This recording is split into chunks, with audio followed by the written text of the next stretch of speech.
All right, welcome back to the Moment Makers podcast. We've got Daniel, What's up, guys? we've got Tristan, Hello. and we've got a special guest today. His name's Landon. Lendon? Lendon. Lendon. Lendon. Already It's all messing. It's all about it. And this is a different episode than everything we've done before. We're shifting gears into some kind of new territory that we haven't done before, and I think it's a good territory to go towards. We're going to give Lendon a chance to kind of speak his heart and educate us on things that are going on in the world right now with the Black Lives Matter movement, everything that's going on in his life, and just see things from his perspective. So, Lendon, if you want to kind of introduce yourself and kind of go wherever your heart leads you. All right. Cool. Awesome. So, hello, everybody listening. My name's Lendon. So, I currently reside in Atlanta, Georgia, with my wife. So, been here for about 8 years now. 8 years been here in Georgia. Moved from West Virginia. West Virginia, lived there for 17 years of my life. And Where before in West Virginia? Beckley. So I was in the southern part of West Okay. Virginia. So, He's a I'm working. Woodrow Wilson boy, so living in Raleigh County in the southern part of W. Everybody thought you were part of the South because you lived in the southern part of the state. I'm like, you idiots! West Virginia's not even located in the southern part. West Virginia's kind of like just in the smack dab of nowhere of north, south, east, or west. It's West Virginia. Exactly. And some people still think it's the western part of Virginia, which kills me. But by virtue, I'm a California kid. So I was born in Lompoc, California. Lived there till I was about 3, and then we moved to W. My dad's job moved him there, and he worked in the Federal Bureau of Prisons. So he did that for about 33 years. So when it comes to everything of, criminal justice wise, the kids ain't getting in much trouble because, their father worked for a prison system. And when he tells you he's not going to bail you out, it's like, okay. So I just won't get into any trouble or anything. That's cool. That's fine. All right. Anyway, so, like I said, basically, I grew up the rest of my life in West Virginia. Always going to be my home away from home. So, of course, and first of all, I just want to thank you guys for having me on this podcast. So, when Uzi asked me, I was like, sure, why not? Why not the podcast? I mean, you got my brother on Sunday, so I mean, you get 2 different perspectives from me and then my older brother. So, but I'm sure I it's realize that's who we're talking to on Sunday. That's cool. yeah, you're talking to my older brother on Sunday. So, That's awesome. so you'll pretty much see the difference, but I think we'll probably say the same things. I was like, yeah, sure. It's like this, this first time for everything, and especially at this point with what we got going on in the world right now. So, like I said, kind of a backstory was growing up in West Virginia. And one thing about West Virginia, you didn't really see racism that much. Kind of depending on what part of W you went to, then you would see it. But, growing up, didn't really deal with racism because, my parents, they raised us to just be able to love one another and, not see color because we're all one human race. It's like, why do we need to see color to make us different? We're all the same. I had those instances where you would like somebody, but their parents would be like, can't date them, this and that. So, that stuff I dealt with. And, it didn't really affect me as a teenager because, back then you don't really think about it because you're just, being a teenager and going through life and, just living. But as you get older and you start seeing it, with lenses off, it's like, man, it's crazy we still living in this kind of world that we still have to deal with racism. Well, that's been my thing through all of this, and I don't mean to cut you off. I Oh just no, you're all good. I like this. I don't like to talk a lot. Like, yeah, I'll just get started talking, but if you feel free to like cool. chime in. I even told that to Lucy, it's like, I'm gonna talk, but y'all can feel free to like chime into this because Cool. it's like different views. And Well, me, like, I'm an open-minded person, so I like listening to the different views of things. yeah. Go.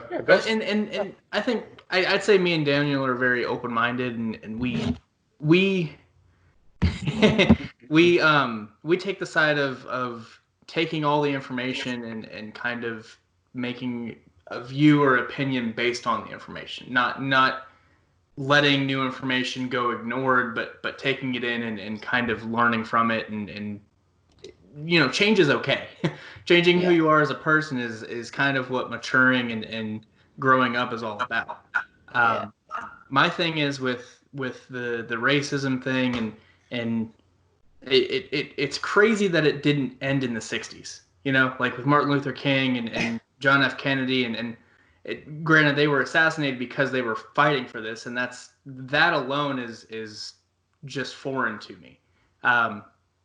But just the fact that it was a half measure, like it was a partial equality, is what burns me up about it. Because it has nothing to do with any of us that are here today.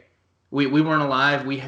We're doing it now, and that's the thing. It's not going to be a half measure this time, because it was a son.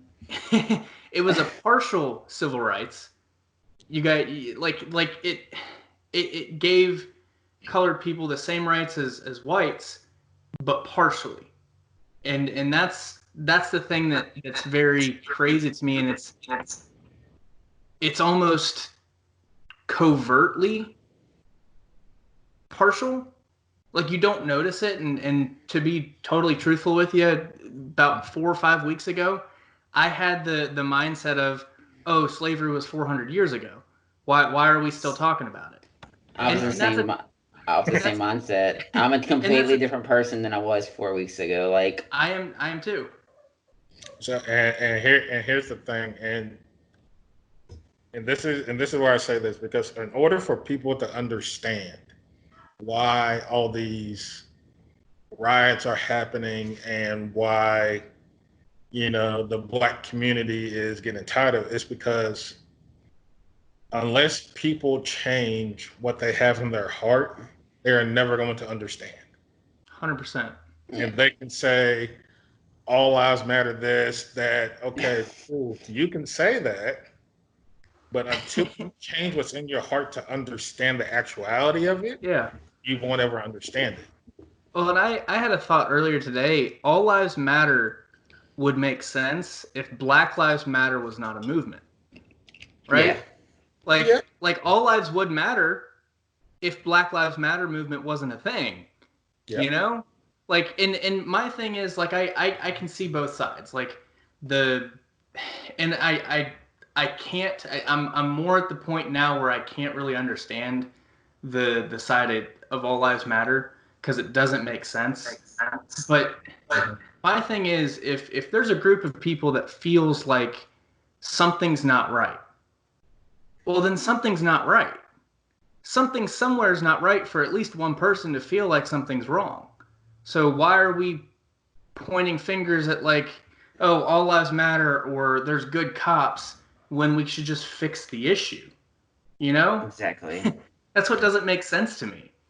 And Go ahead. Finish your thought. You're good. You're good. I was just talking about like the all lives matter thing. I just don't get why people can't say Black Lives Matter. We're not saying Black Lives Matter more. Mm-hmm. Black Lives Matter. They do at this time because they're not equal with all the other lives on this earth. White lives are. They say all lives matter because they want to make it about them. That's why they say all lives matter. It's a selfish thing.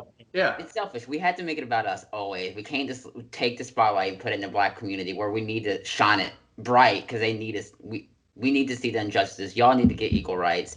You need to walk down the street and not worry about getting shot or stared at. Like, well, I know. Go ahead and finish what you're saying. Sorry, So being black, here's the thing. Being black is inferior to white. Yeah. because whites are afraid of what black people can do. And I'm not talking about, all this. No, because here's the thing. There are a lot of successful black people. Oh yeah. White people are afraid because, and this is not all white people. Hmm. I'm talking about the ones that are like, no, we keep everything white. We're not going to change. Newsflash, y'all ain't taking nothing. This ain't your America. This belongs to the Native Americans. 100%. Native Indians. This belongs to them. Y'all took it from them. This ain't your land. Do you think they're going to really, agree to that? No, because they don't want to go back on their history books and read it. You have to look at everything to understand the full picture to get a gist of it. Because if you say all this stuff and your half mind know what you're talking about, you're not going to understand it. Because as a black male, it's so difficult for us because it's like there's this standard we have to be, and we get stereotyped every single time. I think since the 80s, or whatever, 60s, we're stereotyped. Oh, they're black, they're bad, they do terrible things, they're not good. Man, look at me. All my friends, when I was growing up, they called me the whitest, blackest person they know. And that right there is part of what's so terrible about our culture. That's something that people say to describe you as a person, that you're a white black person. Like, And how does that make sense? Hey, and you know why? I grew up around a lot of white people, and I But lived in it's West Virginia. I understand the sentiment of what it is, but just that right there, it's not allowing you to be. I don't know, like just saying you're a white black person, Mhm. it makes it sound like you're a better person, right? Yeah, I ain't a better person. I'll tell you that. No, Dave, I hear what he's saying. Stop. do you get what I'm saying? Like My wife I is like, understand? I'm like, babe, I understand what he's saying. but to white people saying, "Oh, he's like a white black guy," makes you more appealing to white Yeah. people. Why Yeah. is that a thing? Why is that just accepted? Honestly, I can't really say why it's a thing, but and like my wife just said, that's kind of discoloring the person being black. Exactly. And That's what I'm saying. And I wasn't meaning you any disrespect by saying that. I was realizing that as we were talking about look here, you it. can't always have the respect towards me because, dude, I'm more of a like, I love hearing other people's thoughts because I'm like this. Everybody got their opinions. Everybody Yeah. has thoughts. I listen to them. Yeah, Am I going to absolutely. think? No, everybody's entitled to their opinion. I've literally been venting to Lendon for like I just send him like long messages. He doesn't reply. I know he's listening. Long messages. I'm like, this dude, Uzi, man, dude, your heart, dude, it's like in the right spot. And I'm like, Bro, it's like I'm this, past the point of being not sad about. I'm like I'm mad. I'm upset with myself, but it's not about me. It's not. We should have been doing this a long time ago. We should have been. We went to the protest yesterday, and there was a powerful black female speaking. And she was like, "I'm not thanking any of you white people for being here. Y'all should be. Y'all should be here. This is where y'all need to be." She's like, "I'm not thanking y'all for coming. Y'all need to be here." I'm like, "You damn right. We need to be here. I don't need any applause. That's why I don't want the clout. I don't want like this is what I'm supposed to be doing. I'm supposed to be your ally, and we're gonna fight till this thing is done. And I'm not giving up. So Absolutely. I had Go a ahead. conversation with my dad earlier today. And so we were talking about this because I asked him, it's like, you and mom were born in the 60s. And, of course, at that time, it was like major racism they had to deal with. And I asked my dad, it's like, did you ever think it would change or still be like this? He was like, it's still going to be around. It doesn't matter when, it's still going to be around. And what we also noticed was because if you look at all these police brutality killings, Mm-hmm. it took the killing of George Floyd to start all this. None of this happened with Tamir Rice. None of this happened with Trayvon Martin. Breonna Mhm. Taylor. None of this happened with Breonna Taylor, Mike Brown. Who else? Fernando Castillo. Sterling. That was in Jefferson. Baton Rouge. That was like right down the street from when I was in Baton Rouge. Tatiana Sterling, Sandra Bland. I mean, none of this happened until this one happened, and this is where the black community was like, enough is fucking enough. Well, and I think that's where the white community realized that there was an issue because it was blatant, plain as day. The guy, the officer that was doing it had no remorse for what he was doing. I mean, he was intentionally doing it. You can see it on his face. Yeah. I mean, for him, and what's so crazy to me is that none of the officers worried about being videotaped. It was eerie. Like it was almost like they just wanted it to. And I'm not going into conspiracies. It just the way that it happened was very. It. It's like watching a movie. Just do another episode with conspiracy theories, because trust All me, right. All right. You have to do an episode of conspiracy theories, because there's a lot. Let me tell you.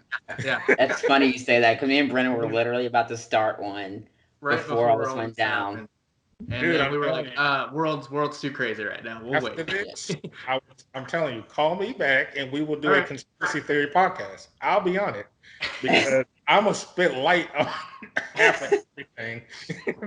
We'll come back to that. So, But what I mean with the way that it happened, it was blatantly happening.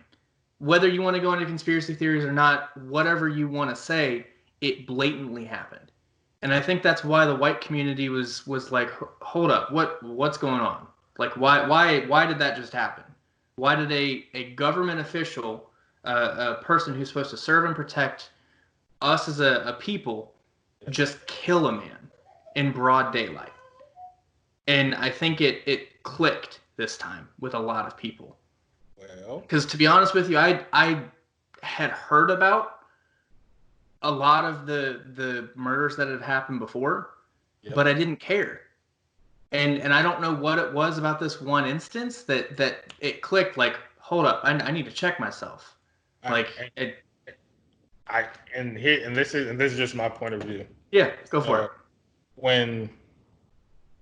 Because you even said, because in the past you didn't really care about it, because Yeah. it's like, oh, okay, I'm just gonna go on about my life. Yep. But when you see something like that for the black community, Yep. for some reason it's become normal for us to see this shit. That's true every day. It's become normal.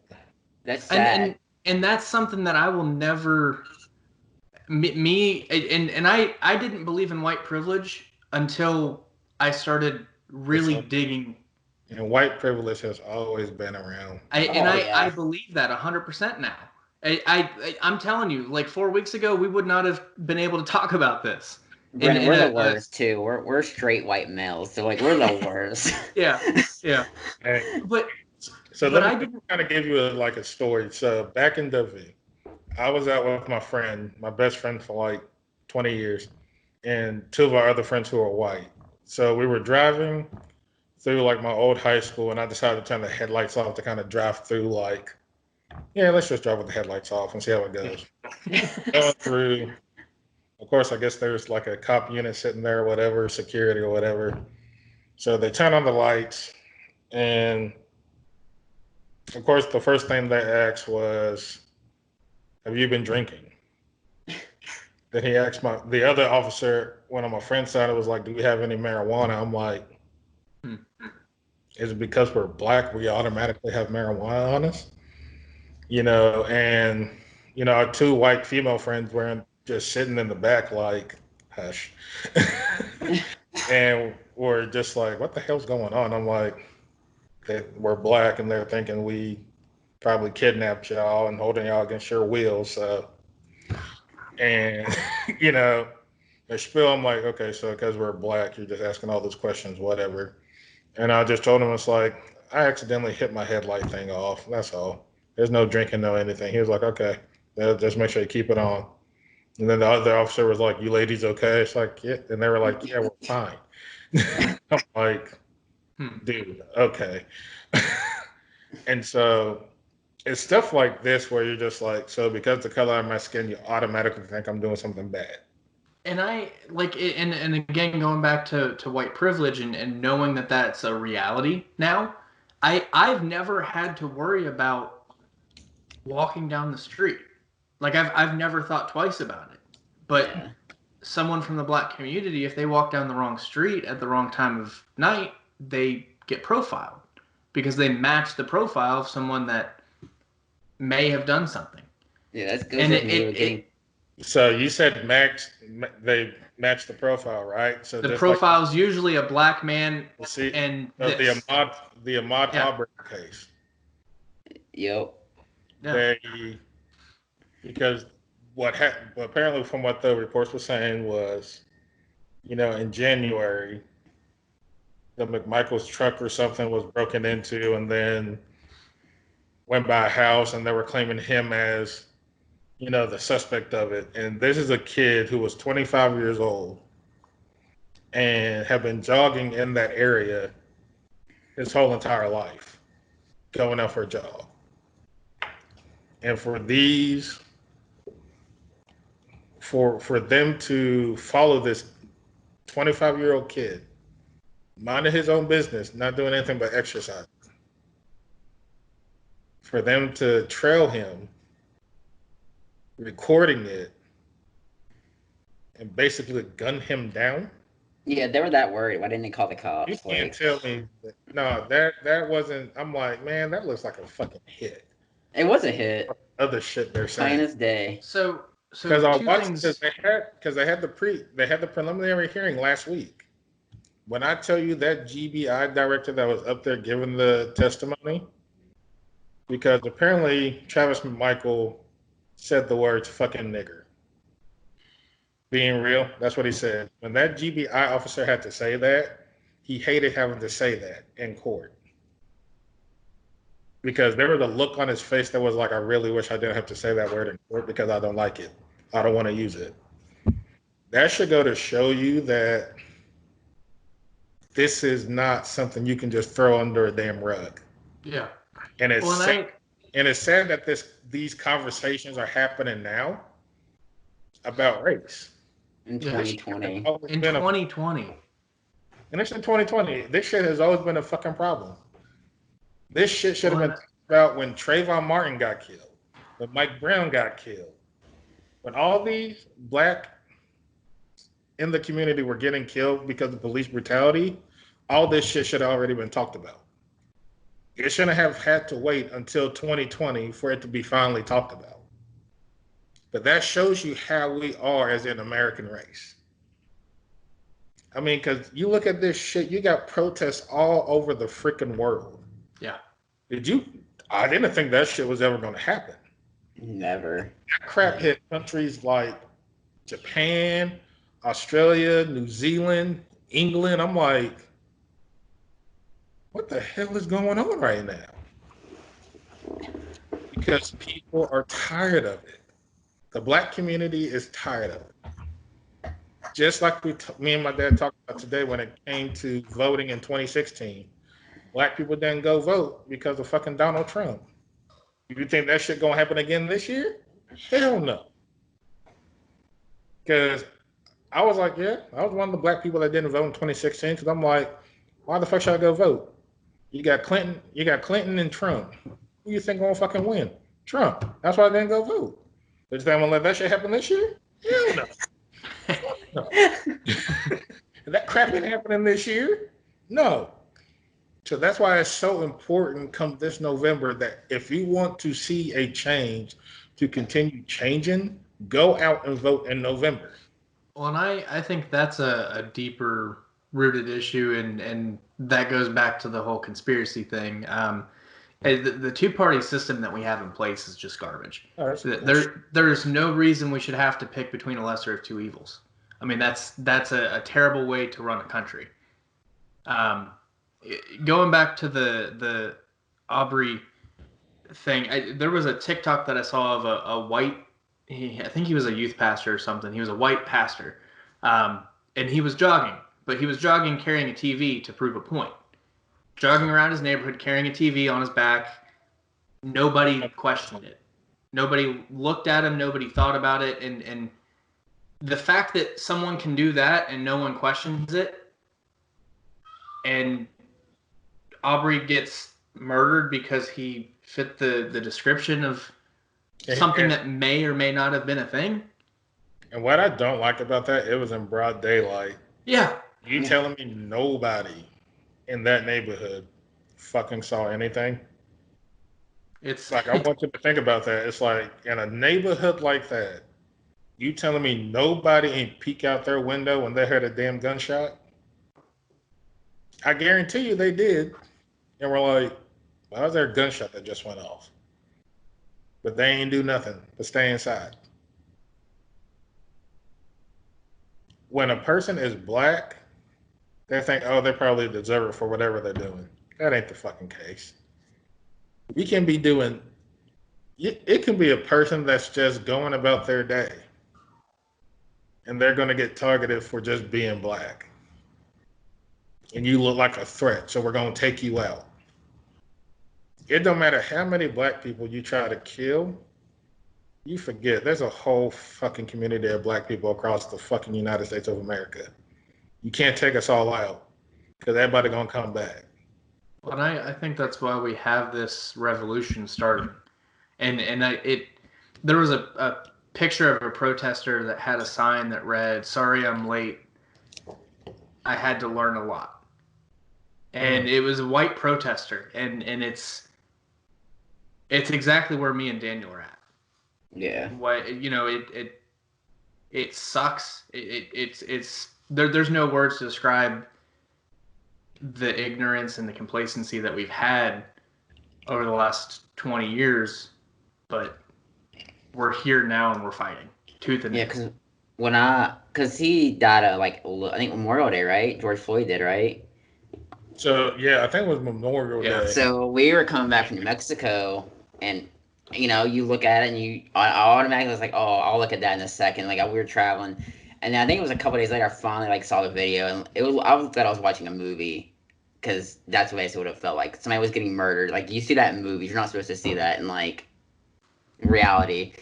And that's when I was clicked. That's when I reached out to you. I reached out to your brother. I reached out to my friend Destiny. I'm like, I am sorry. I'm sorry for my race and what's going on. I'm sorry you've been treated shittily all these years, but I'm like, enough's enough. And I think that's when we went to the protest that weekend, and then I started reaching out to Brennan more. Me and Brennan were talking here and there, but I feel like once this hit, I reached out to him. Me and Brennan have been on the same page completely with this, and then obviously been having a conversation with you guys, because those are really important.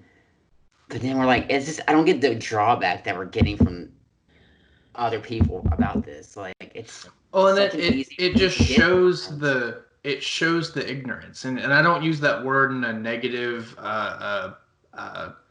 name slinging kind of way. It's not a bad word. It's truly what it is. It's ignorance. It's lack of knowledge. It's ignoring the issue. And a lot of people are very comfortable living their lives not caring. And me and Daniel were those people.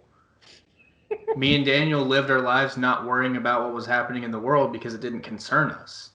It's not something that we have to worry about driving down the road, and if we see sirens or lights, oh shit, am I going to die today? My reaction when I see sirens, I'm like, oh, this asshole, I went speeding. Yeah. Let me go about my day.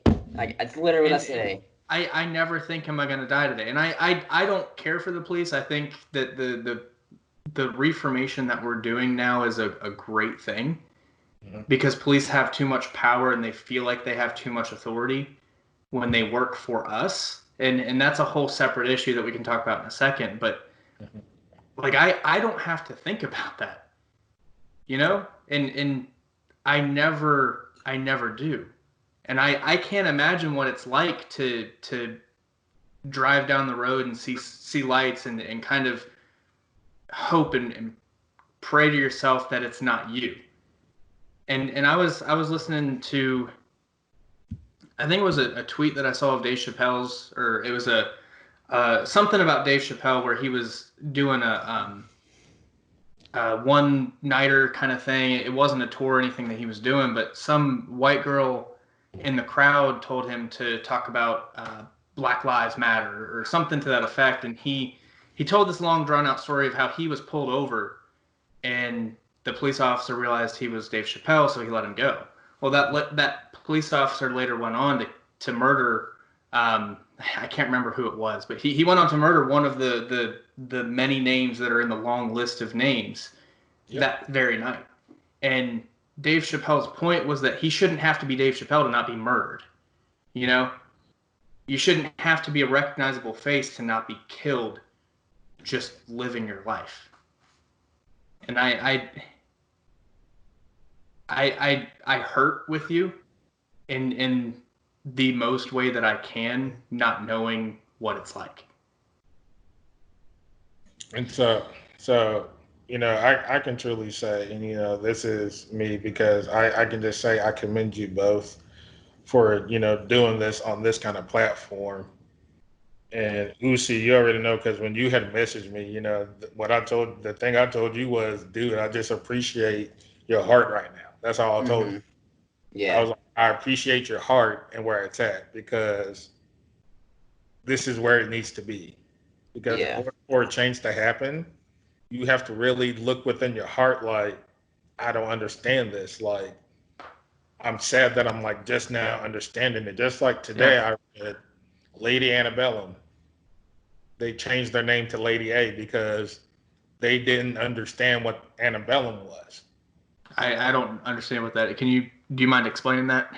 So antebellum kind of dealt with like kind of the slavery kind of deal.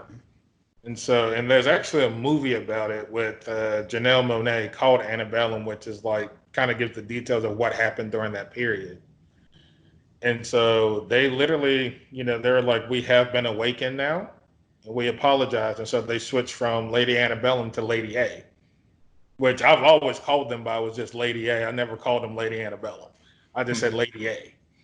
And that should go to show you that people are understanding of, oh, what we've been doing is like hasn't been right. It's like, just like with the whole NASCAR deal and the whole Confederate flag. Me, personally, I never watched NASCAR after Dale Earnhardt Sr. died. Praise hell, praise Dale. It's like, once Dale Earnhardt Sr. died, I'm like, well, I'm done watching NASCAR.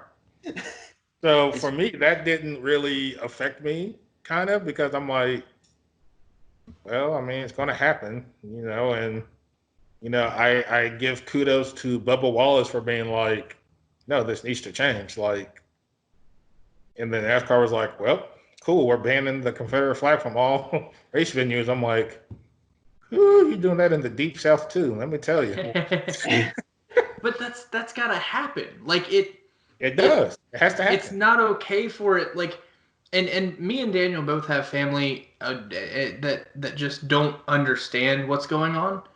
Yeah. And I don't know if it's just a lack of information or if it's a unwilling to learn, but there's a lot of people in our family that just don't understand what's going on with the movement, and they don't see why it needs to be a thing.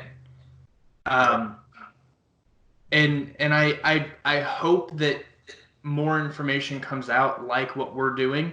I not that this platform is anything that has any weight. I hope to get it to a place where it does, but even if it just touches one or two people that can change and be part of the revolution that's starting, it's a win. But if those one or two people get touched, they're going to spread it to somebody else. Yes. It can start with one person. Everybody's like, you can't change with one person. You can. It's a spark, and that spark ignites the flame. And then right now, this flame has gasoline on it, and I'm going to continue to pour more gasoline on it. I don't care who wants to unfriend me, who wants to unblock me, because like you're my family, but it doesn't mean you're right. Like the biggest thing is that we can't be complacent. Like we can't just accept racism is okay. You know, like we have to put a foot down and say, you know what, I don't agree with what you're saying. So we either have to distance ourselves from those people, or those people have to change, and that's just how it has to be. There's you no agree to can't. disagree anymore. I was in this listening. I was listening to a podcast today, and it was a colored person that was talking about how racism is something that we just kind of write off as, oh well, that's just the uncle. That's just how he is. But if he was an alcoholic, it would be a more pressing issue because it would be an issue that would be affecting people immediately, right? Like it would affect people immediately. Racism affects people indirectly over a period of time. And that's the thing is yeah, you can't change that person, but you can change your behavior so that that person realizes, okay, well maybe I'm not okay.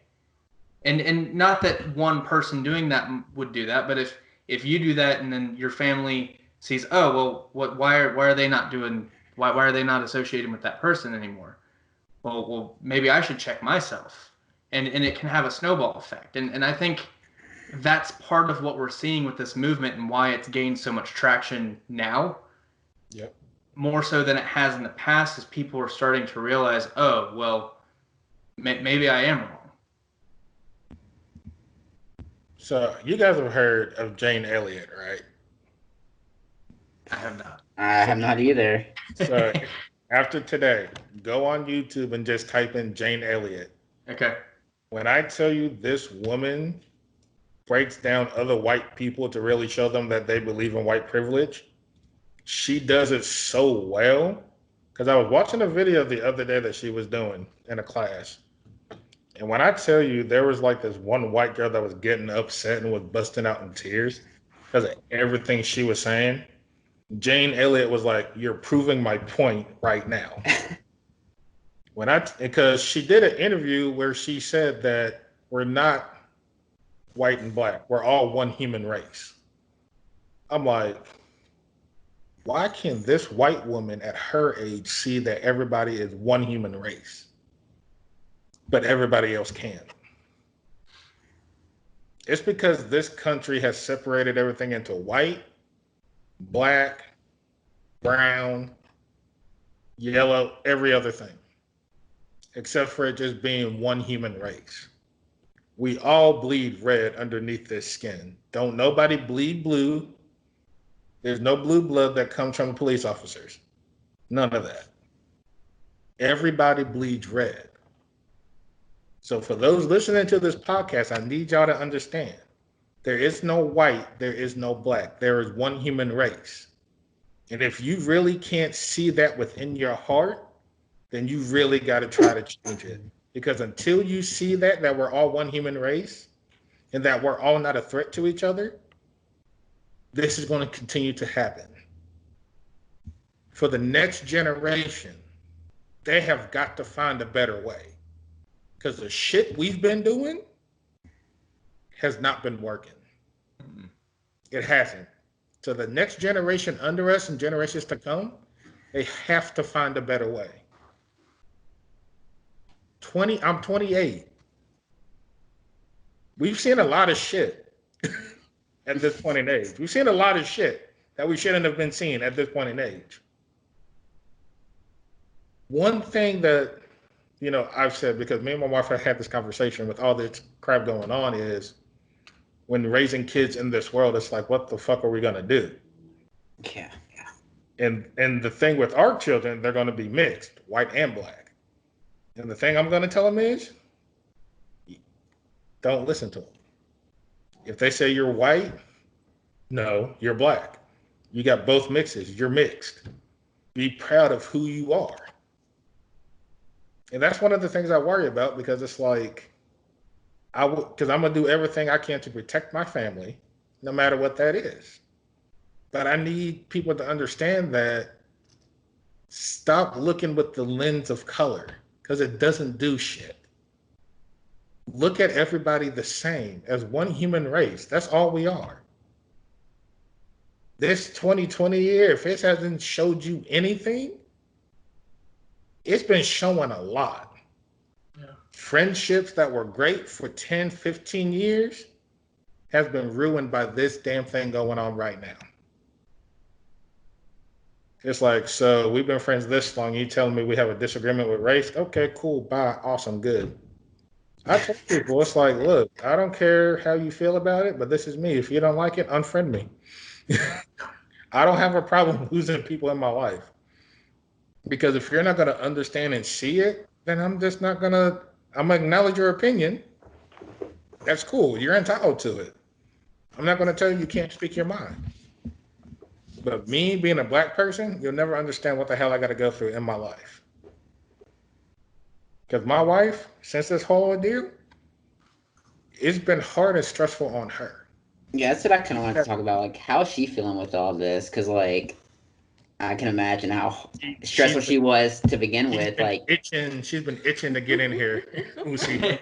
She's welcome to come in and speak some if she would like to. That's more than fine. Come in here. So for y'all who don't know, this is my wife Amanda. hello, Nice to Amanda. meet you. Hello. So she been itching to get in on this conversation. I know. I kept seeing your eyes go Yeah. towards her. She over here doing hand signals like, I'm like, babe, stop.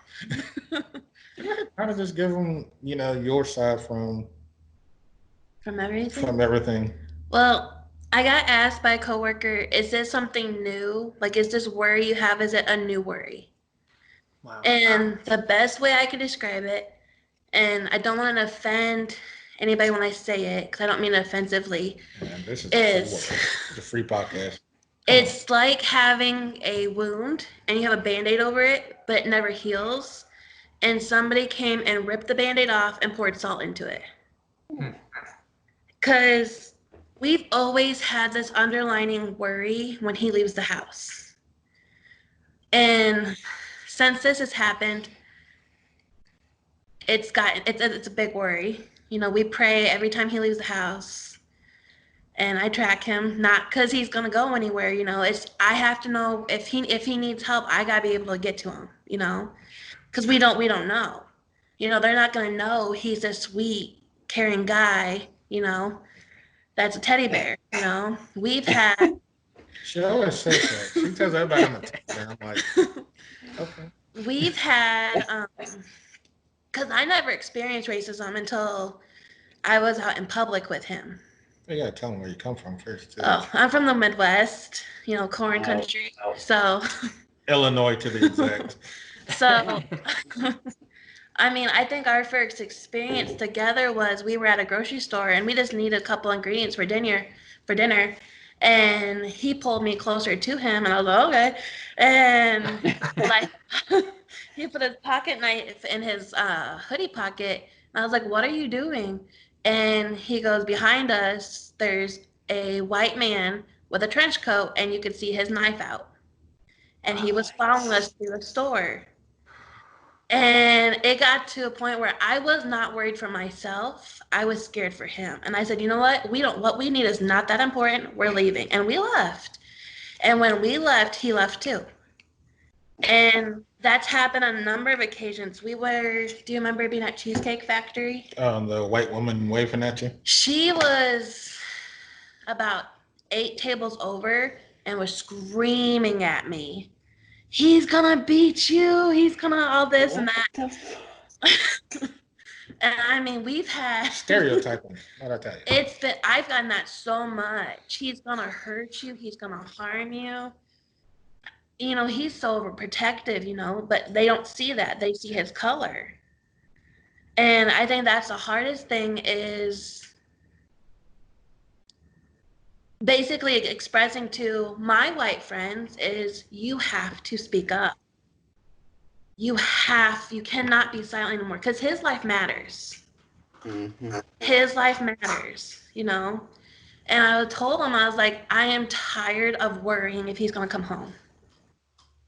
And we've been pulled over a couple times together, and it's different being pulled over and seeing who he is as a person. His demeanor is different. He's completely different. He's full on, straight as can be, doesn't talk, doesn't joke around. There's no joking he will do. Until we're done and over with, he's still, because he can't.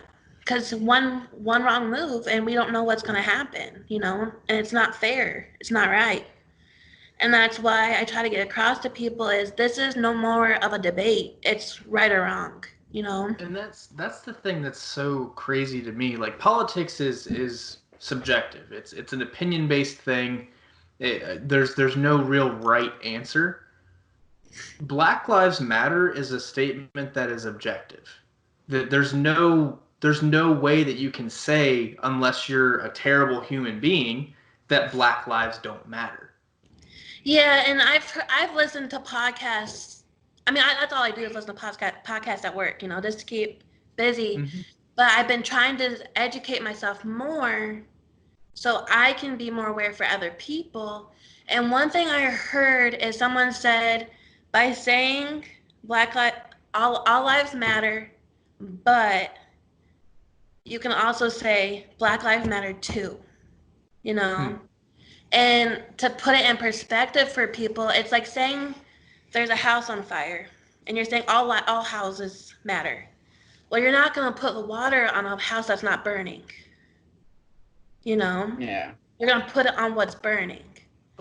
Daniel shared something today that was something to do with like Back the Blue, or it was like Blue Lives Matter or something, or something about police jobs. Yeah, it was Blue Lives Matter. Yeah. And someone commented on it and said the piece that he shared was a screenshot of the thing, and then someone commenting on it, and the comment was, "Oh well, all jobs matter. I think Teachers' I jobs commented on matter." this shit. Yeah, I commented on that shit. That's how stupid the argument is that all lives matter. Of course, all lives matter. That's not what we're saying. We're saying that we're seeing this injustice that's happening not only in the Black community but in America, right? Like and that's why it's a twofold thing. It's Black Lives Matter and police brutality. They go hand in hand because police brutality generally happens with Black lives, but police brutality happens with white people too. And that's not they go hand in hand. But you don't see it broadcast as much as Black lives being taken by police brutality. Yeah. And that's why white people want to say, oh well, white lives matter too. More white people are killed by cops and da da da da da. Well, you can find statistics on anything you want to in today. You know, like you can find anything to back whatever opinion you have. Yep. The thing is, right now, Black lives matter. Not matter more, and truthfully, matter is the minimum of what we should be pushing for. Mm-hmm. Because truthfully, they and I had this thought when you said something earlier, is to be Black in America right now is probably the hardest thing to do, right? The fact that you can have, and that's what white privilege is, right? Like the deck is stacked against you right out the gate.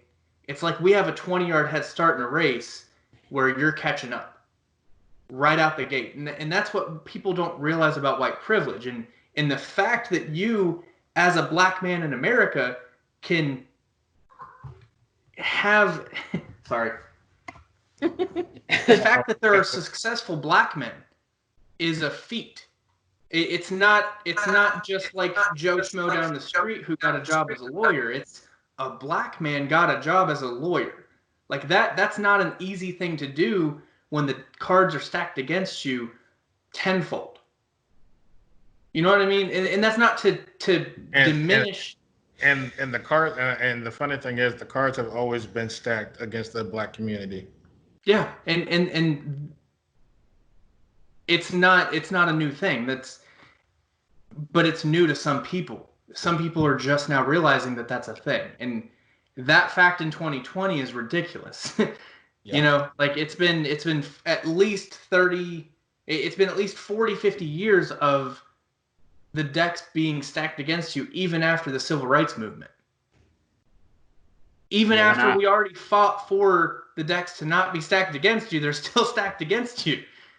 I'm sure when I wrote Lendon, he probably was like, "It's about damn time y'all woke up." But it pains me. Like it really does. Like we should look to be more like you, because the amount of work ethic that you have to have as a black person in America has to be 10 times more than what we are as white people. Just to get the same amount of respect and level of pay and whatever you want to say, it's harder. It factually is. Yep. Okay. And I hope people realize that through this. I don't mean to cut you off. Go ahead. No, because the post that Uzi left that I commented on, because I saw the one dude that commented, where I guess he disagreed with the statement or whatever. And the only thing I said was that you chose to be a cop. I didn't choose to be black. And that's I wanted to talk about that too, because blue lives is not a thing. Like, if you want to boil it down, blue lives are not a thing because it's an occupation. You choose the occupation. Yes, it might be a long line of officers in the family, and you were forced to go into the force because of that. But that's totally separate from being born black with the cards stacked against you. Yes, it is a hard job. I'm not saying that it's not. I probably wouldn't do it. Not because I couldn't do it, but because I wouldn't want to do it. The level of stress that they have on a day-to-day basis, the good cops is probably the hardest thing in the world as an occupation. Yep. Because the bad cops make all of the good cops look bad. Right? That's why we have the thing going right now where all cops are bad. Well, no, they're not. Just like all lives matter. But blue lives aren't a thing. It's an occupation. It's something you choose. And I didn't mean to cut you off, but I've been wanting to say that since we started talking about it earlier. So. No, because I agree with that because I worked as a correctional officer for DJJ. Okay. That was a choice. So when it comes to stuff like police officer, I'm like, that's an occupation. It's a choice. You choose to be a police officer. People don't get to choose the color that they're born. You don't get to choose if you're white. You don't get to choose if you're black. It's called genetics for a reason. You don't get to choose the color of your skin. What's crazy because me and my dad talked about this a lot, and so when we talked about police officers, it's been because we really said because today's police, they think that they're above the law, and it happens when they go into the police academy, they do what they need to do. Then once they get through the academy, everything that they learn doesn't stay in retention because they're now above the law and they think they can do whatever the fuck they want. No, they can't. This is why it's important that police need to be retrained every year. Well, that's every 2 years. It needs to be an every year retraining. And that's what the Reformation is pushing for. It's not to defund or disband the police completely and do away with it altogether so we fend for ourselves. It's to put new practices in place to one, decriminalize a lot of things that shouldn't be criminalized, like being homeless. How is it that we just accept the fact that if you're homeless, you could get arrested and go to jail because you can't afford a home? Like that's crazy. Why are we not pushing to help people? That's what our country should be. Americans have a right to life, liberty, and the pursuit of happiness. Well, again, black people already have it stacked against them where they really don't have that right because they kind of don't have a right to life, liberty, and the pursuit of happiness because it's harder for them to get a loan for a house. That's a factual thing. That's something that had to be dealt with years and years and years ago. That's still probably not corrected completely. It's probably a half measure. Yep. Liberty. Well, you really don't have any liberties if you're black because you can't say what you want to say or, the life, your life's taken from you. So in putting it into perspective like that, like I hadn't thought about it that way until just now. So it again, white privilege. I didn't think it was a thing weeks ago. Now, how did I not know it was a thing? How did I not realize it? And I don't mean to talk the whole time. I'm processing everything myself too, and I'm passionate about it. Like and I think that's where the zeal comes from, is the fact that I was so complacent for so long, and I just didn't care. And now you're comfortable. We were comfortable. And now all of that care is kind of coming all at once. And that's why I'm where I'm at with it. And I don't mean to not give you a chance to talk, Daniel. I don't know if you have anything you want to say. No, I'm just listening to this insightful conversations that are going on. So. It's free. It's a platform. Go ahead. Well, I saw a video, and it was of different men of color who were they were doctors, so they were wearing their white coats, their scrubs, and they said, if you can respect me like this, and then it goes to them in a hoodie, can you respect me in my hoodie? Am I safe in my hoodie? And I don't know any video that will hold more meaning than that, because we were at the mall. Oh, you're talking about when the dude told me to remove my hood? Yeah, we were at the mall like 3 years ago, and it was either remove your hood or leave. Wow. And there was a white man in the mall with a hood up. And I looked the security guy in the eye, and I said, is it because he's black? And he would not answer me. I think the security guy was black too. He was, but you could just tell he was uncomfortable by it. And I was like, answer me, is it because he's black? Because it's not fair that he can have his hood on, But me being black, as soon as I finished walking past him, I just put it on my head. I mean, that's just me. That's how I respond. Okay, cool. I'm just gonna put it back on. So, but I mean, we have those instances because you look at Trayvon Martin, 17-year-old kid, wasn't doing anything. Walking home, I think, is what he was doing, and just wanted to get with his Skittles. He had Skittles and an Arizona tea. He just had his hood up on his head. That's style. That's like everybody wears their hood on their heads. That's why there were hoods on. In high school, when I was in high school, I always had my hood on my head. You still do. I still do it at this day and age as an adult. I still have my hood on my head. Well, and that's why the police brutality goes hand in hand with it. Because in our country, and I would consider myself more of a libertarian. I believe in the Constitution and the Declaration of Independence. I believe that that's something that we, as Americans, it defines who we are as our country. And the fact that it's just okay for a police officer to be judge, jury, and executioner without any type of justice for the person that's being murdered and for the officer who's committing the murder, because there's a due process in our country that is in place to a fair trial. Well, there's no due process when you're murdered for walking down the street with a hood on. And you can look at all these killings, and like we said, it's like a list of long names, which is sad.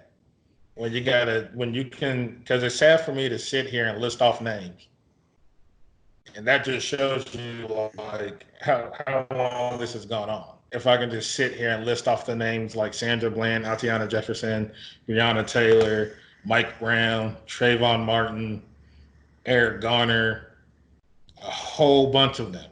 And you knew all of them. That's the thing. Like, I know some of them, but I don't know like the names used. That shows you it sticks to your heart every time when a black person dies. Like my first two was Tamir Rice and Trayvon Martin. Yeah. And Tamir Rice really just blew my mind because it was a 12-year-old kid that had a BB gun. That's what it was. I think that's who I shared, and it was a meme talking about her, and then Caitlin Bennett carrying an AR-15 on her college campus, and nothing happened to her. And someone was like, "Won't you get both stories?" I'm like, "Bro, Google it." I'm like, I remember. Yeah, I saw that. Like, when you're white and carry a gun, nothing will happen. If you black or they're thinking you're a threat. Just because of the color of your skin and you got a weapon, they think that you're going to be a threat. And that's what's so terrifying for when we have kids, you know, because they're gonna be mixed, and I don't know how they're gonna be treated, you know, and that's something I worry. 'Cause I don't know how to give them a race talk because I don't. Yeah. I don't know what they're gonna have to go It through. ain't even about the sex talk anymore, and that's what's sad. That's true, bro. So, That's true. I'm like, it's not even no more about the damn sex talk. It's about the color of your skin now. That's the talk that I'll have to give my future kids is the color of their skin. Not even the damn birds and the bees conversation like I got in my lifetime. No, it's got to be about the color of their skin. Because one wrong move could be your life, and you don't know. Not even a wrong move. Yeah, that's true. Just being out there and people. I've seen stories of where black men were reaching for their wallet to hand the officer their driver's license that they ask them for, and they get shot. What I will tell you, there's one movie you need to go watch. It's called The Hate You Give. If you have seen it or haven't seen it, go watch the movie The Hate You Give. It took me 3 days. She watched it. But The Hate You Give will give you a taste of, everything that's gone on. Because, and I'll give you a spiel, basically in the movie, dude was killed and he just had a hairbrush in his hand. That's it. I mean, I left off one too. We can go back all the way to Oscar Grant. It was actually the really first one because, if you heard of that movie Fruitvale Station, it was based off the life of Oscar Grant, where he was handcuffed on the ground. Officer had said that he thought he grabbed his taser gun, but he grabbed his actual gun and shot him in the back. What year is this? I think this was it 2009 with Oscar Grant? I think so. I mean, granted, he didn't get murdered, but Rodney King got beat by cops. That was 1991. Dude, that was the year I was born in. Was Rodney King? I'm like, that was. We were watching Straight Outta Compton the other night, and they were talking about that. And that's when, fuck the police. That's not why it came out, but that's kind of around all that. So I was like, that was 29 years ago, and we're still having these conversations, still dealing with the police being like. Now you can understand NWA with their songs, especially with the song "Fuck the Police." Yeah. They ain't coming with that song for a reason because you have to look at Los Angeles too, and how LAPD was at that time back then. Yeah. LAPD was fucking ridiculous and terrible back then. Oh, they still are. Have you seen the video? They still are to this day. They still are to this day, which I think is sad. Well, and that's why this reform is so important. That's why it's so important to put practices in place that de-escalation tactics are the first round of protocol, not grab your gun and point it at somebody, right? And I understand protecting yourself, but analyze the situation before you go into it. I don't get how that's such a hard thing to do. And I know that I've never been a police officer, and I never will be. It's not something that I've ever experienced, just like being a black person. So I'm speaking from an ignorance in the fact that I've never been in those situations. So I go on record as saying that. But to me, shooting somebody should be the last resort, not the first line of defense. And the thing with police officers too, because it's a hard job for police officers because I have friends that are police officers, and when it comes to that moment where you have to choose between your life and their life, it's like you don't have that long to respond. It's like a damn split second for you to respond. Well, sometimes those people will have weapons on them, but it's the other times it's like when you shoot somebody, because I think it was Philando Castile that was shot in his vehicle. With his daughter and wife, I think, in the car. Yep. And the only thing he was reaching for, was his wallet. That's it. No, he was the one that said. Well, he had a weapon in the car, but he had a concealed carry permit. He had a weapon permit. And that's what he was reaching for, to show the officer, yes, I do have a weapon in this car, and I'm going to get the license to show you. And that's all he was reaching for, was to show I'm licensed to carry. I want to respect you and let you see that. And before he could, it was, The officer shot him. And it's like that makes no sense to me if a guy tells you, hey, yes, I do have a weapon in the car, but I'm going to pull out my license to show you that I can carry it. But in that instant, the officer was like, he has the gun in the car. He's going for it. Pop, pop. And in front of his daughter, too. That's just the thing that I don't understand. That she's got to live with that. You could pull him out of his car, And when kids, and the thing is, when kids have to see this, because I think kids right now don't understand what's going on. Well, there's a lot. There's some kids that see what's going on. They're like, why is this happening? Like, what is wrong with me being black? It's like they're asking all these questions. And for parents, I know it has to break their hearts. Like, I never imagined my kid would have to ask me, what is wrong with them? What is wrong with why is something wrong with them being black? If that shit don't make you feel like, if that shit don't hurt you in a way that you're just like, shit, this needs to change. This shouldn't be happening. Yeah, that's like the first. Go ahead. Oh, no, go ahead. Sorry. I was just kind of speaking on that. Like, that's when I went. The first night of protest, we went. I saw a black son and his black dad, and then the dad had the sign saying, "Is my son next?" Yeah. You shouldn't have to ask yourself that every day. I'm sure you probably think, "Is my husband next?" Is my husband next? Yeah. Yeah, it's something that's truly scary. And that's something I pray, please don't let him be next. And he's even said, am I next? And of course, I did not handle that well. But there was a boy back in February that he's about 12, and he tried to kill himself. And his mom, he did not know he was being recorded, but his mom recorded after they got him calm and everything. She said, "Why were you going to do that?" And he's like, "My life doesn't matter because I'm black. Like, they're going to kill me anyways." And then there was another video of a little girl who was just crying, and they said, "Why are you crying?" "Because they don't like me because I'm black and I don't know how to change it." And it's just those things that these kids, they hear it, they see it, and they are affected by it. And they shouldn't have to be. Let's be real here. Racism is a taught thing. It's a taught behavior. It's a learned behavior. I don't know if it's necessarily taught, it's learned. Well, I meant to say learn, but yeah, you're good. It's a learned behavior because what parents don't understand about kids, the kid's mind develop, I think, at a faster rate than it ever has before. Mm-hmm. They're going to start seeing things and be like, they're sponges. They just take in everything. They soak up everything is what they do. And when they see it, they're like, I guess it's okay to do this. So yeah, I'm going to do this. With racism, because, me and my dad talked about this heavily falls on the parents.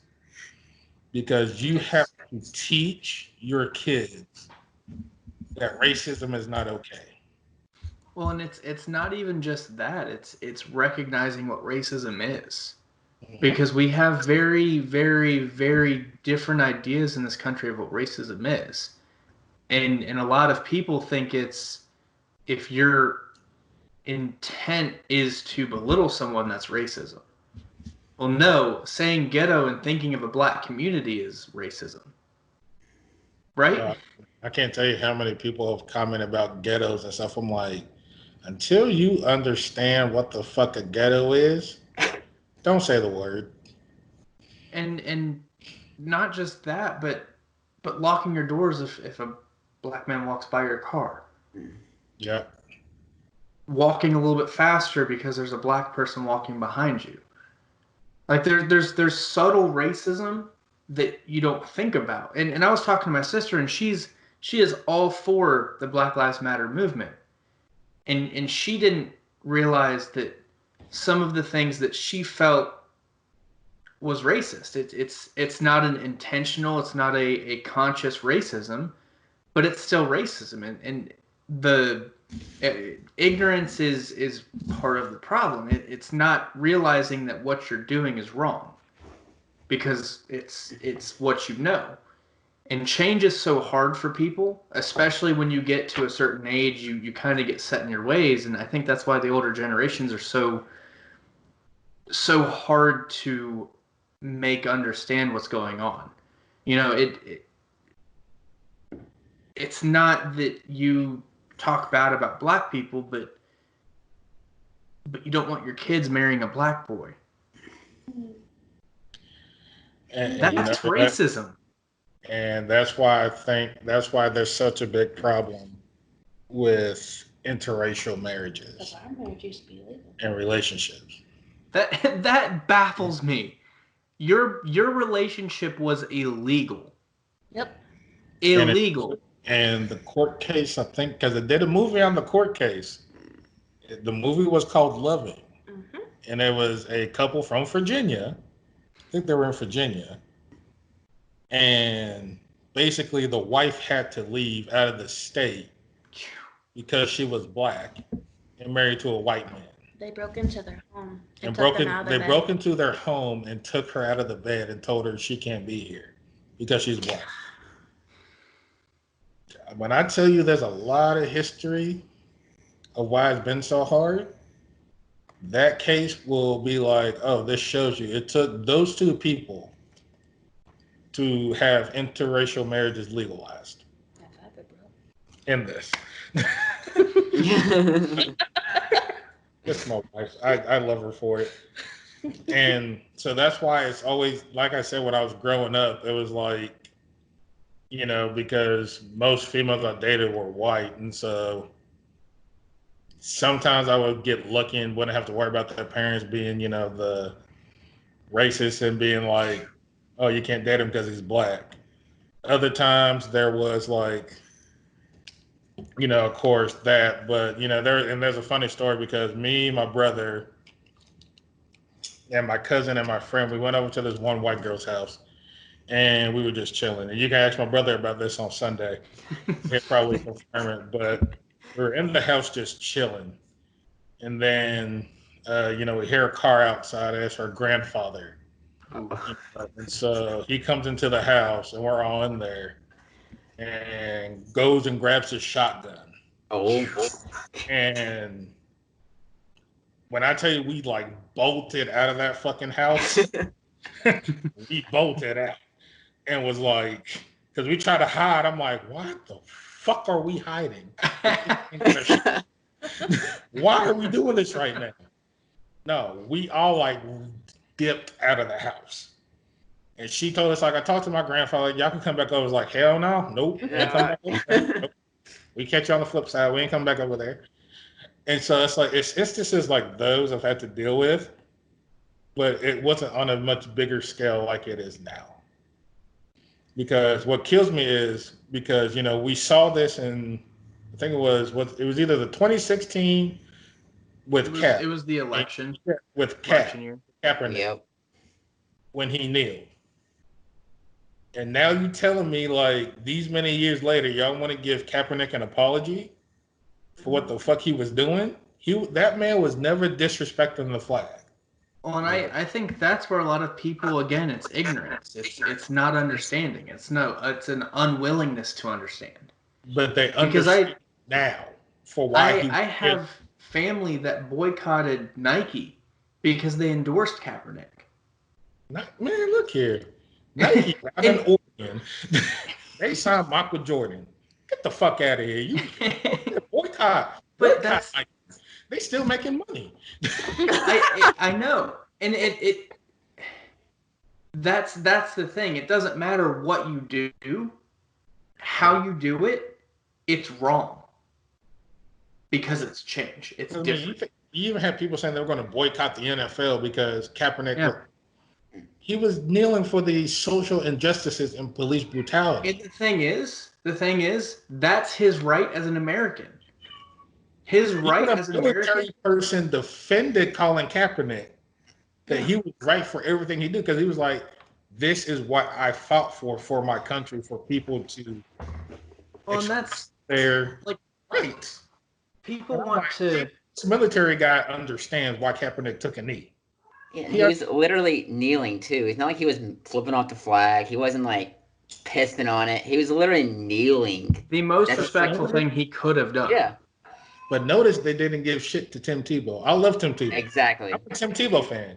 Yeah, he's a Gator fan. Tebow has always been though, because Tim Tebow is he was born in his parents are missionaries, and Tim Tebow is just I watched him in Florida. Great football player. I'm like, y'all ain't say shit about Tim Tebow kneeling, but Tim Tebow did it because he always says a prayer. But the minute Kaepernick did it, NFL wanted to blackball him from ever having a job in the NFL, which, Goodell gave an apology. I'm like, dude, you are giving a bullshit half-assed apology. Y'all don't be apologizing to all the NFL. No, you need to be apologizing to Colin Kaepernick. Mm-hmm. That y'all fucked up, and y'all know you did. And so now that all this is happening, because it's like they say that history repeats itself. So, for instance, this thing we saw in 2014 with Eric Garner, he was choked out, right? And said he couldn't breathe. And Eric Garner was a heavy obese man. Then 4 years, and then 6 years later, this shit happens again with George Floyd. And people, get the facts of, well, he was a troublemaker and this long line of shit. I'm like, that don't mean fucking shit.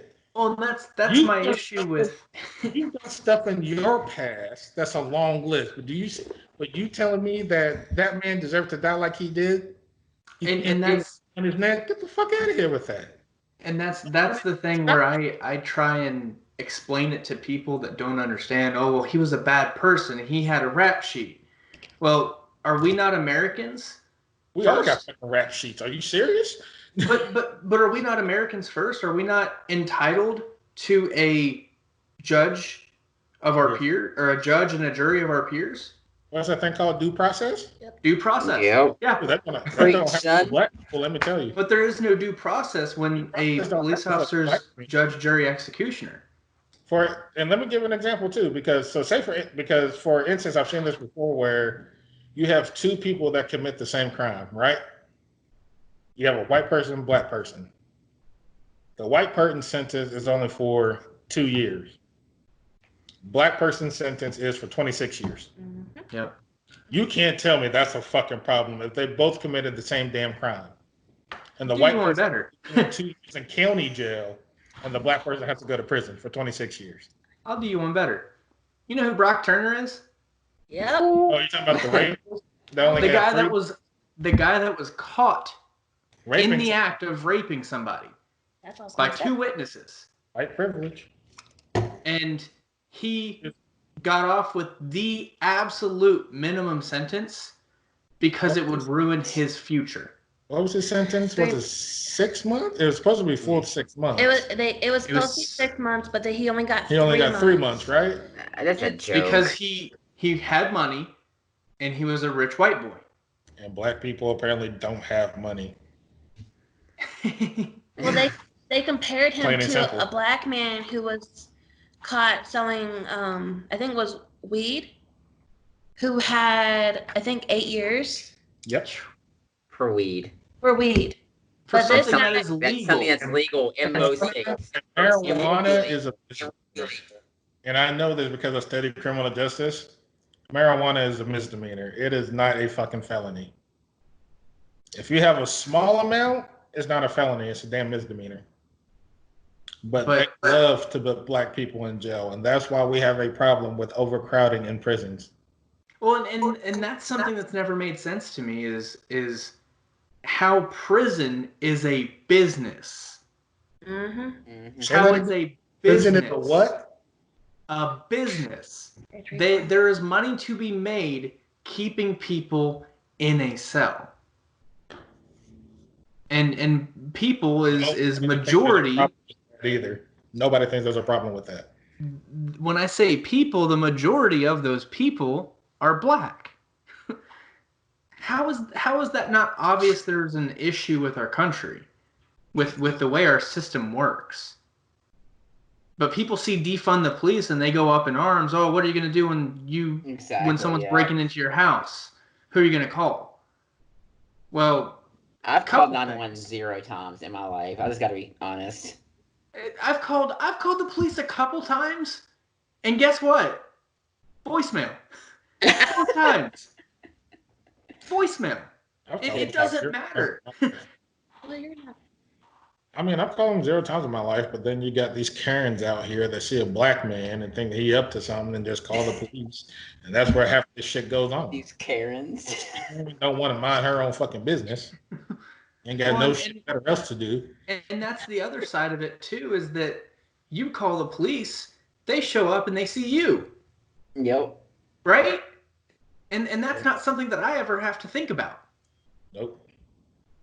You call the police because there's someone breaking into your house. They see your wife, and they assume that you're the one that's there for her. How is our system okay? Why are people just okay sitting back and watching what happens? Whether or not you believe it's a politically charged thing. Because it doesn't affect their life. It doesn't affect their life. That's why they don't say anything. Yeah. And they don't do nothing. Because if it doesn't affect them, they can keep on going about their business. Yeah. But as soon as that happens to them, their whole mindset will flip. There was a story that was shared by a friend of mine's parent. It was a story about a white lady, an old white lady, like an 87-year-old lady, who was murdered by the story said 5 black men. Well, I dug up the story because I didn't believe that it was a recent thing. It was from 2018 that someone dug up to push propaganda against Black Lives Matter. They always do that. It was 3 black men who were in there trying to steal something that they wound up murdering her in a very cruel way. But the story, the post went on to say, this is why Black lives don't matter. Or you want to tell me why Black lives matter? Well, I dug up the story and I looked at what actually happened, and the issue with what is going on is not that police officers are killing black men or that black men are killing other people, or the killing is not necessarily the issue. It's a problem, but it's not the issue. The issue is the justice. The black men that killed the white lady were put in jail. The officer that killed George Floyd would have had nothing happen to him had this not been happening. Breonna Taylor still does not have justice. They opened her case back up, and they've got redacted information about the incident. Oh, apparently the report was blank, I think is the last time. It was virtually blank. Like, how the fuck do you have a virtually blank? They said she had no wounds or something. I'm like, she got shot 8 times. 8 times. After she was just helping with COVID. And that's the issue. I don't like about that. And the thing I don't like about that is because you are not, as police, and this is the 4th Amendment, which talks about, I think it's shit, what's that 4th Amendment? Like search and seize or some shit. I can't remember it. My wife will look it up. But they didn't have a warrant to even enter that house. Breonna Taylor and her boyfriend that night thought that somebody was breaking into their home. They weren't even in their uniforms, if I read right? What's that? Okay, so that's the warrant thing. And so they just bust down the door with no warrant. So of course the boyfriend's gonna think, oh shit, somebody's breaking into our house. Grabbed his gun and started shooting at police. He had every fucking right to. Because they came into their home, no warrant, no announcing themselves. And in the process, Breonna Taylor lost her life. And that's where I commend Louisville for putting into effect Breonna's law. That no officer can enter to a house unless you have a warrant. Well, why was that not a thing to begin with? I have a story for y'all. It was my shit that happened for it to actually be changed. I have my friend, what's actually Hannah's friend she went to college with. His name's Mike. He shared on his Instagram that same thing happened to him like 2 years ago when he was living in Michigan. Bust down his door, guns drawn. They're like, "We're looking for a guy named Daniel," and he's like, "There's nobody by a name here." And they just left. And then the next story he shared, what happened to Breonna Taylor, they just bust in, basically start shooting. Because he's a white male. They weren't threatened by him at all. They're like, yes. And that's still kind of the same thing with, I think it happened in Texas, when that female officer Happened in Dallas. Broke in the wrong apartment. Was it in Dallas, Texas? Yep. And they were saying apparently, or she was saying how she walked into the wrong apartment. Yeah. She thought it was her apartment.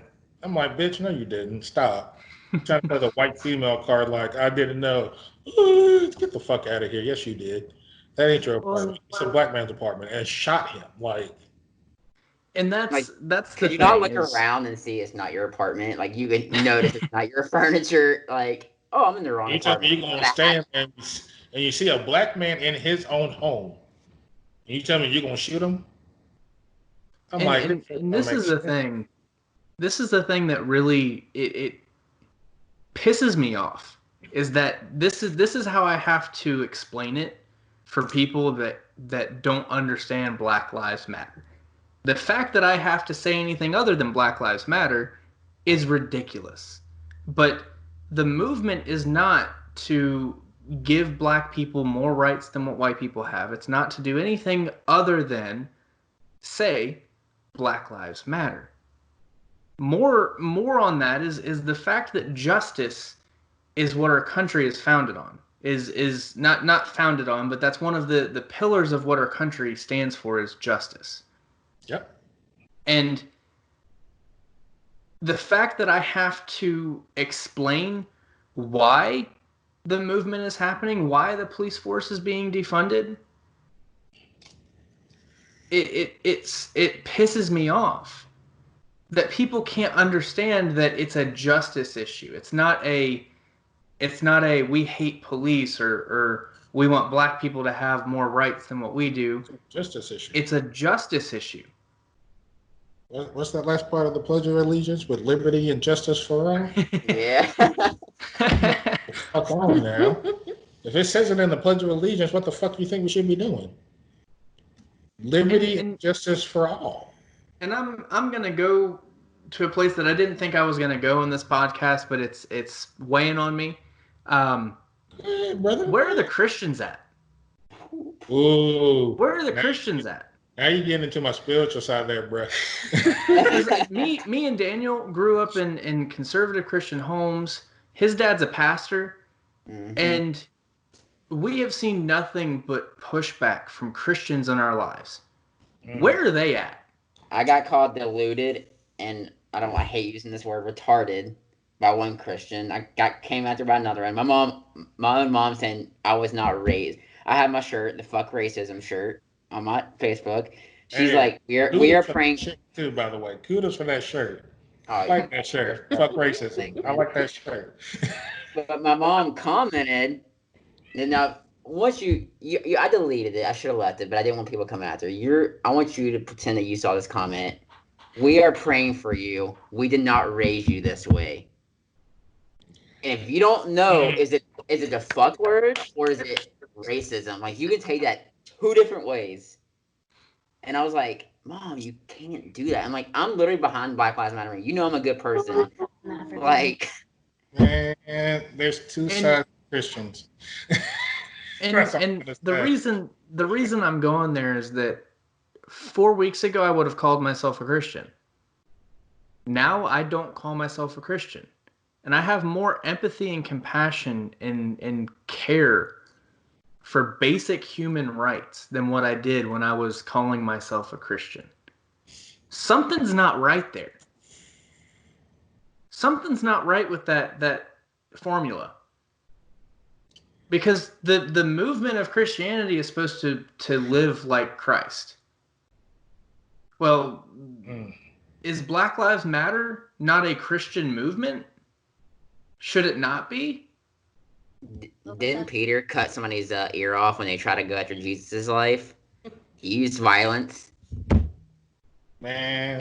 And people want to say the looting and the rioting, that they don't want to associate themselves with that. Well, did Jesus not flip tables in the temple because of the injustice that was going on? What's this thing I always say? Because I'm like, y'all forget there's two sides to God. One, he is a God of love. Two, he's a God of wrath. Y'all seem to forget the wrath part of God. And let me break it down to you. So I grew up in church all my life. And so, my mom, apostolic doctrine to the bone, preaches it. We grew up in church. My spiritual side I get from my mom. So, what's crazy is because, I myself as a Christian, I'm like, I'm not going to agree with other Christians because there's too many different ones of them. So you have, especially if you live in the South and, it's the Bible Beltway and it's like deep Southern Baptist. So, they're stuck in one way of what the Bible's saying and all that. So I tell people, it's like, y'all go so much and stay on the God is love. God loves everybody. Y'all forget about God's a God of wrath too. Because this is the same God that flooded the earth because he was displeased with everything that he was seeing and what they were doing. That he flooded the earth. He told Noah, I need you to build this ark and have your family on it and all these animals because I'm going to flood the earth to restart it. Right? My spiritualness in this has been like, God, I know you're doing something through this whole entire year with everything that's going on. I'm like, he's doing something that nobody's going to see. And he's just being like, I'm going to let y'all do what y'all doing right now. That's what I'm just going to let y'all do what y'all doing. I'm watching everything you do because I'm telling you, when the time comes, I'm seeing everything that you're doing. This year in 2020, God's like, don't worry. I'm going to restart the world. I'm just going to let this shit happen in 2020. I'm here. I'm in the midst of everything. And you're going to see something that you ain't never seen before that's happening. And that's just me because I just believe that solely like, okay, God, I know you're doing something. I don't know what it is, but I know you're doing something. There's something coming out of this. You're seeing changes happening too, little by little. I'm like, something coming out of this.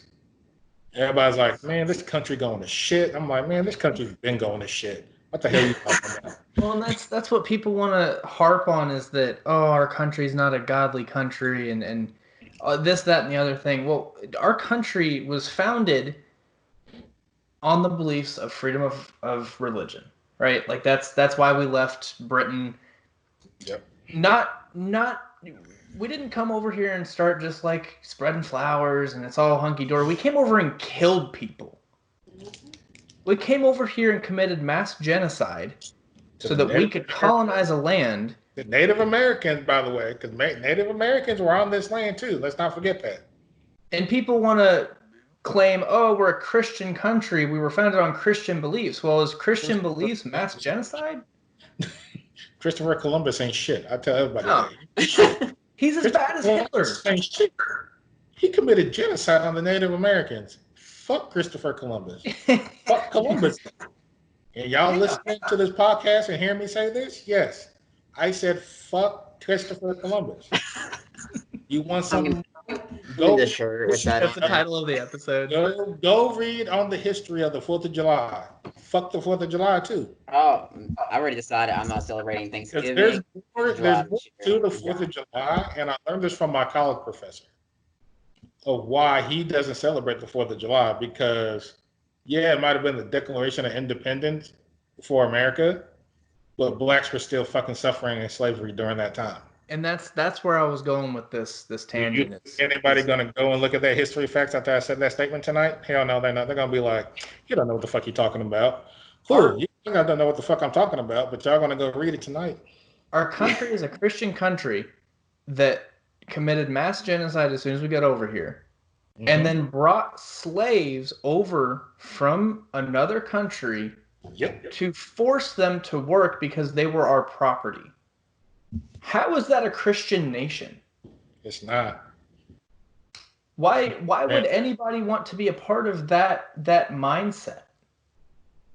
and people want to claim that that's what they follow, and that's where I'm at with it, and I'm saying things that I haven't told my family of where I'm at and what I believe, and I'm telling you, but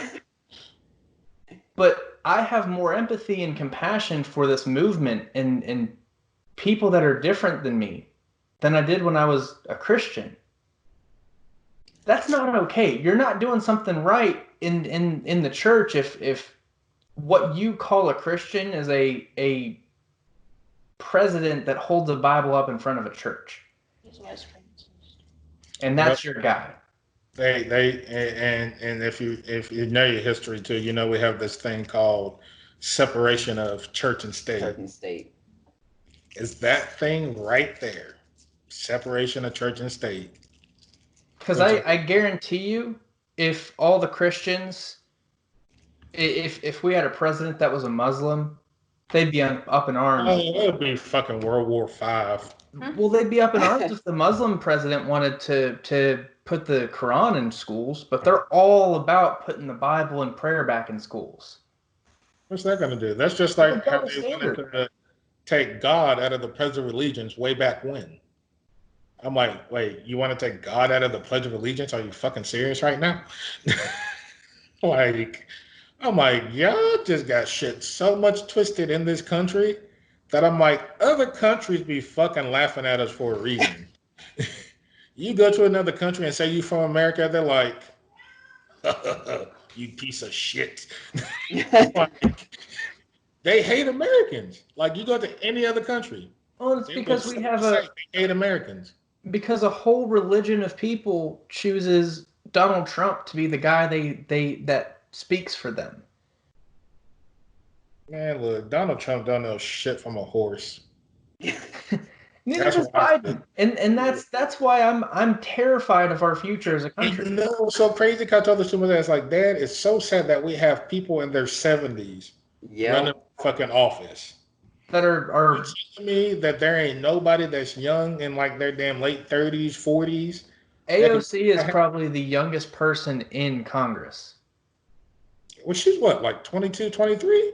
I'll look it up. Well, like in Dub V, there's the first transgender woman, which West Virginia finally getting on the fucking They finally woke up. AOC is 30.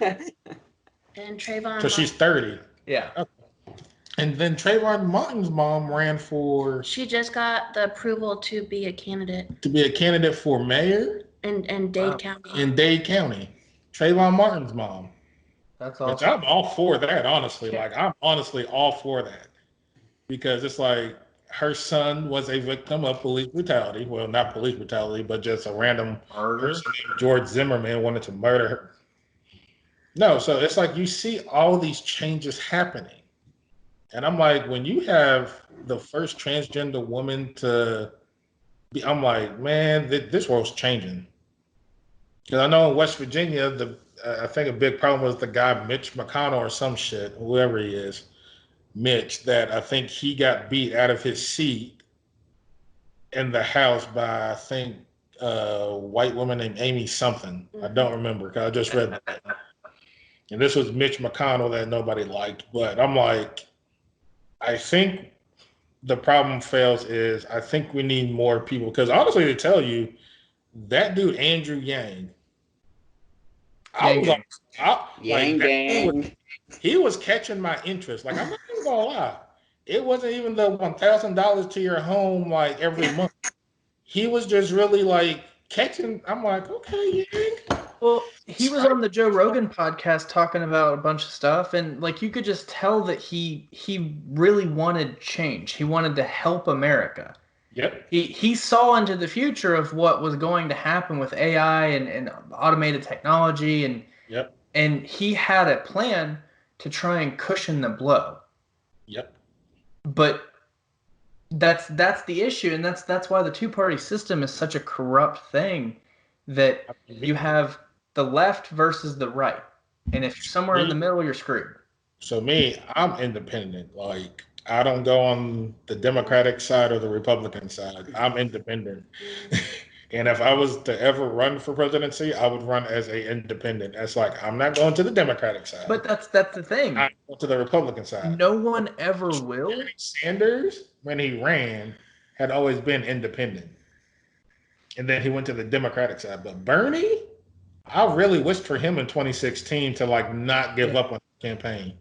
Well, and I think that's where like the conspiracy comes in of the politics of our country is that the DNC didn't want Bernie to win because Biden was their guy. From him. They had it out for Bernie. He had 8 years in the White House with Obama. Yep. Like, Biden, you don't need to be there no more. You had your 8 years with Obama as vice president. And he can't remember his own name. He said he was going to beat Joe Biden. Bernie was going to fucking cancel student debt. I was all for that shit. Well, my sister sent me a video about Bernie where he has literally been protesting since he was our age. That's why I have so much respect for Bernie Sanders. And I do too. He's been in the trenches since he was our age. He even got arrested at one protest he was in. Like, if that man ain't more black, then that should tell you something. Like, go fucking vote for Bernie. Fuck Hillary. Fuck Trump worth everything. Like, I would have rather saw Mitt Romney run again. Yeah. Versus seeing Donald Trump's ass. And that's Mitt Romney's out there protesting. Mitt Romney turned out to be a pretty decent person through all this too. Because even Mitt Romney didn't want Trump. He's like, if this is all we had as a Republican Party to put in Trump, then we have failed as a Republican Party. We could talk about politics all day long. I think we've been talking for about an hour and 45 minutes. I think we should probably try and wrap it up. Yeah. Hey man, you put good conversation. Yeah, it's good, and this is where we're going towards is more longer form discussion type things than what we've done. It was more of a mental health based thing, but and not that being a black person isn't a trauma to your mental health, because you have to worry about what every day is going to look like because it's different than the last. Yep. And that's why I think we're shifting gears. That's why I've brought Daniel on to help out with it. Is he's passionate about people. Yep. He wants change, and I want change, and I think that's where me and Daniel really mesh well, is that we're in the same mindset when it comes to those things, and that's kind of what we're looking towards moving forward with the podcast and the movement that we're trying to start within Moment Makers. So this definitely won't be a one-off. You'll be back on, Lendon. This was we all jailed so well. Like, this was perfect. I know he's gonna hit me up. He's like, bro, you want to be on again? I'm like, yeah. Hey, sure. you want to talk conspiracy? And I'll ask him every time. It's like, we talking conspiracy. I'm gonna start with 9/11. I just hope you know I'm okay. Oh, I'm all for it, buddy. That's the one I'm gonna start with first. Because my wife is over here like, you would. I'm like, I'm sorry. That was a date you did. I sure as hell did. We watched a 9/11 documentary. I'm like, yeah, this is who you married. We'll have you back on to talk about conspiracy. Oh yeah, definitely. But I really think this platform that you guys are using to push change is something that needs to happen more often. And I think, the people listening that will listen to this podcast need to understand, this conversation is something that us as Americans have tried to put off for so long. And we're at a point where we can't do that anymore. This has to be talked about. We can't be silent on this thing. It's like, if we sit in silence, then we're saying it's okay for police brutality to happen to everybody. It's not okay. Silence is dissent now. We're saying that it's okay for a black person to be killed the way they were. No, it's not. So for those of you who are listening, I really need you to really just take everything that you've heard and just really look within your heart, like, is this right? It's not. And it's not. Because we have to focus on the thing that's right. And we have to have justice for everything that is done wrong. And we can't keep on using, I'm black, you're white, they're this, they're that. No, we need to come together as one human race. So, with this platform, I'm glad you guys are doing it, this way to push forward towards that change. And one thing I want to say, ripple effect. One thing I want to mention too is giving people permission to change their opinion. Yep. It's okay. It's okay to admit you're wrong. I admitted I was wrong before we started this podcast. I was wrong weeks ago, recently. Yeah, I've changed my opinion. Uzi messaged me saying, dude, I'm like so fucking sorry, man. It's okay to admit you're wrong. The thing that's not okay is to admit you're wrong and then go back to what you were doing before. And there it is. Don't admit you're wrong, and then you go back to doing it. Complacency kills. Yep. It does. Complacency is killing innocent lives. If you stay complacent, nothing's going to change. Stop wanting everything to stay the same. In order for changes to be made, you have to be willing to go along with the change. It's like you get a new job and you go into a new city. You have to be okay with leaving everything behind and starting somewhere new. It's a part of life. Change is not always bad. Change is a good thing. Good things come out of it. If you're not constantly changing as a person, you're not growing. If you're not growing, you're stagnant. And if you're stagnant, you're no good. I mean, you don't want a garden that's just there. You want a garden that grows and produces fruit and vegetables. You want a garden that's full of life and full of stuff. Yep. If you're not growing, you're not producing. Nope, you're not. And that's what our minds and our hearts need to be set to is we need to focus on this change. And we need to keep on doing whatever it takes to make change. Speaking of change, and not to plug merch, but the merch that we have right now is geared towards the Black Lives Matter movement. One of the shirts that we have, the one that I'm wearing right now, is change will not happen, or change does not come peacefully when those in power are content with the way things are. The one Daniel's wearing is being black should not be a death sentence. And then be more human. We've got a few, and all of the proceeds of the shirts are going to be put back into the Black Lives Matter community to help. I haven't decided where the money's going to go. I want to know where it's going. I don't want to give it to an organization that is going to be divvied up between a whole bunch of different things that aren't conducive for the movement. I might even just give it to a black business and say, hey, this is a donation. Do more. That's something me and Daniel can kind of figure out as the month goes on. But towards the end of this month, I want to donate to a cause with the proceeds of the shirts. And there's a collection on the website that you can go find. It's sparrowcloth.com. If you just find the Black Lives Matter collection, you'll see all the designs that we have there. Lendon, it was a pleasure talking to you, and like Daniel said, we'll definitely have you back on to talk more, even if it's just a lighter-hearted episode to shoot shit with you. You're a cool person. It's been an honor and a pleasure. Do you have anything you want to plug, Lendon? Instagram or Twitter or Facebook? It's up to you. I don't do plugs. Well, and I can put all the stuff in the show notes for you too. But no, I mean, you guys can find me on Facebook, Lendon Childress. I'm right there. I think my Instagram handle is, what is it?